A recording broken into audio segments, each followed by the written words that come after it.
주님의 재림에 대한 말씀입니다. 주님의 재림을 대비하고 주님의 재림을 사모하고 기다리라. 주님의 재림은 어떤 것일까요? 1절에 보면 이 베드로 사도가 사랑하는 자들아, 내가 이제 두 번째 편지를, 이제 베드로 후서잖아요. 베드로 전서, 베드로 후서 두 번째 편지를 내게 쓰는데, 이 편지로 너희의 진실한 마음을 일깨워 생각나게 하여, 진실한 마음을 일깨운다.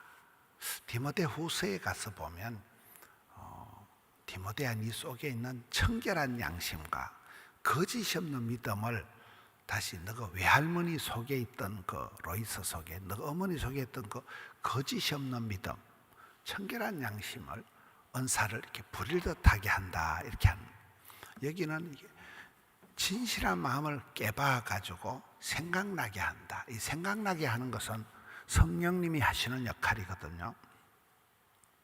2절, 곧 거룩한 선지자들이 예언한 말씀과 주 대신 구주께서 너희의 사도들로 말미암아 명하신 것을 기억하게 하려 하노라. 선지자들과 사도들을 통해서 전해주신 그 말씀을 기억해라. 예언의 말씀을 기억해라. 오기가 있어야 된다는, 언약의 생명의 약속의 말씀을 기억해라. 위대하신 하나님을 기대해라. 쉬지 말고 기도해라. 하나님 때를 기다려라. 그러면 기적이 일어난다 이러잖아요. 3절에 먼저 알지니 말세에 조롱한 자들이 와서, 말세가 되면 고통의 때가 온다. 말세가 되면 조롱하는 자들이 와서 자기의 정욕을 따라 행하며 조롱하며, 말세가 되면 이 조롱하는 자들이 나타나서 4절에 이르되 주께서 강림하신 약속이 어디 있느냐. 주님의 재림을 부정하게 된다. 주님의 재림이 없다. 이런 식으로 부정하게 되는 일들이 나타난다는 거예요. 5절을 보겠습니다. 이는 하늘이 옛적부터 있는 것과 땅이 물에서 나와 물로 승리된 것도 하나님의 말씀을 떼어서 그들이 일부러 잊으려 한다.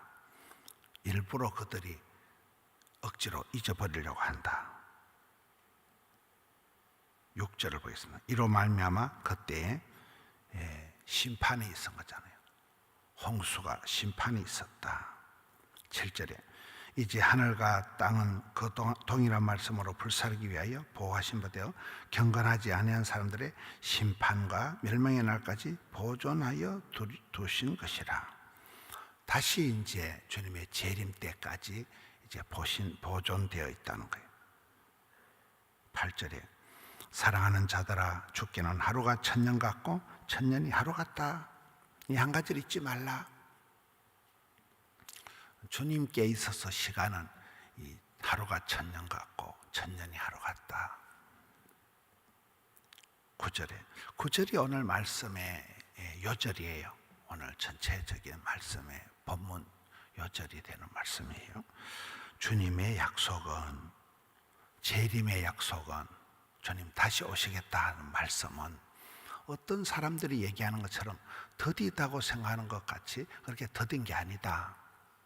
오직 주님께서는 너희를 대해서 오래 참으신다. 왜 그렇습니까? 아무 사람도 한 명도 멸망하지 아니하고 다 회개하여 구원받기를 원하고 바라기 때문이다. 굉장한 말씀이잖아요. 하나님께서 우리가 행한 대로 때깍때깍 심판하시면 누가 구원받겠어? 우리가 다 죽는다는 거예요. 하나님께서는 오래오래 참으신다. 왜? 우리가 다 회개해서 한 사람도 아무도 멸망하지 않고 다 구원받기를 원하시는 아버지 하나님의 뜻이라. 그래서 우리가 이 하나님이 참으시는 게 우리에게 천만다행한, 하나님이 오래 참으시는 게 우리에겐 또 하나의 찬스가 된다. 우리에겐 기회가 된다. 10절 말씀. 그러나 주의 날이 도둑같이 온다. 도둑같이 온다는 것은 반드시 오는데 예기치 않은 순간에, 준비되지 않은 순간에 갑자기 오신다. 도둑같이 온다는 표현은 거시기 하지만 우리 주님이 반드시 오신다. 뜻밖에 오신다. 언젠간 오신다. 불현듯 오신다.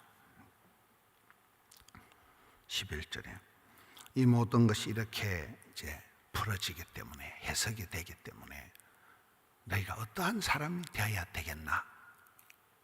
거룩한 행실과 경건함으로. 여러분, 그 신부가 결혼식을 앞두고 얼마나 준비를 합니까?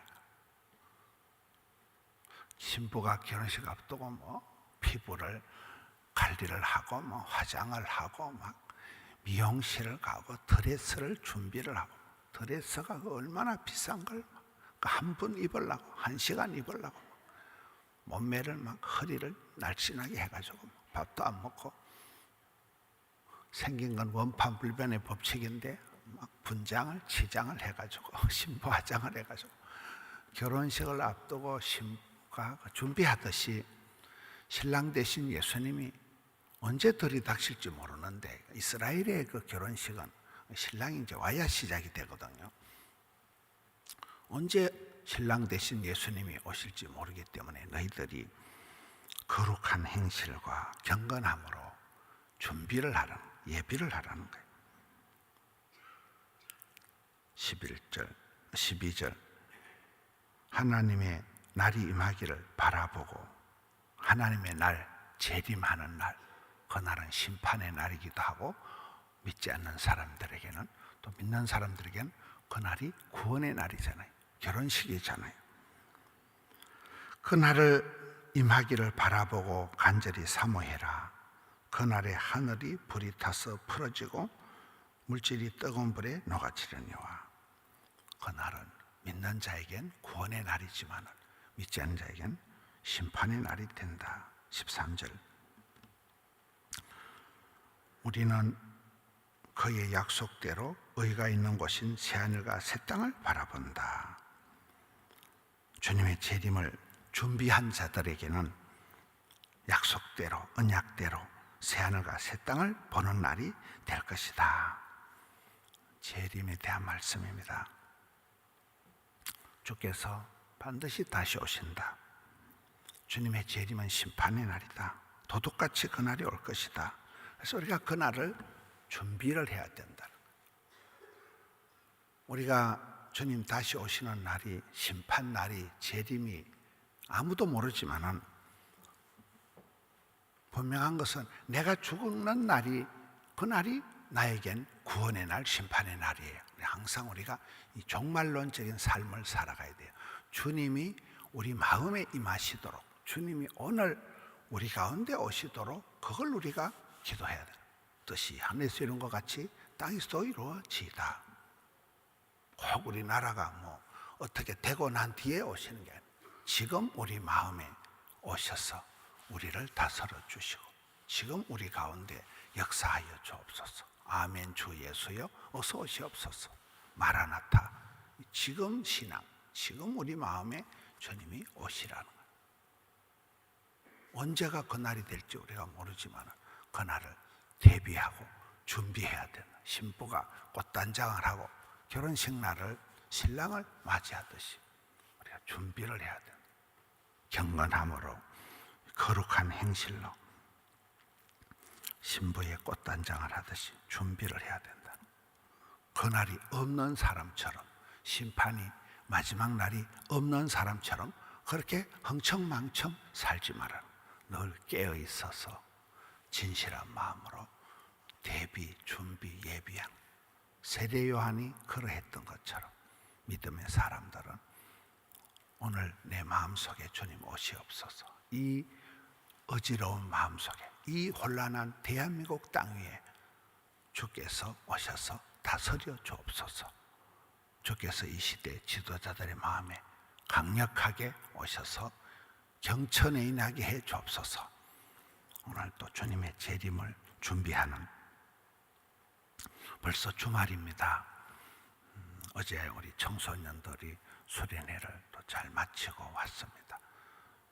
8,000명이 모여가지고 수련회를 하고 우리 교회 아이들이 두 번째 많이 참석했더라고요. 그래 참석하고 오늘 저녁에 또 겟세마네 금요 기도회입니다. 구역 예배 모이기도 힘드니까 겟세마네 금요 기도회 때 모여가지고 잠시라도 구역 모임도 하고 중보기도 하고 또 겟세마네 금요 기도회에 열심을 내자. 기도에 껴있자. 오늘 또 박순애 또 전사님이 오십니다. 우리 교회는 최고의 강사, 최고의 시간들로 그렇게 하고 있습니다. 기도하겠습니다. 하나님 아버지, 벌써 또 주말이 되었습니다. 오늘 또 금요일을 잘 감당하게 하여 주시옵소서.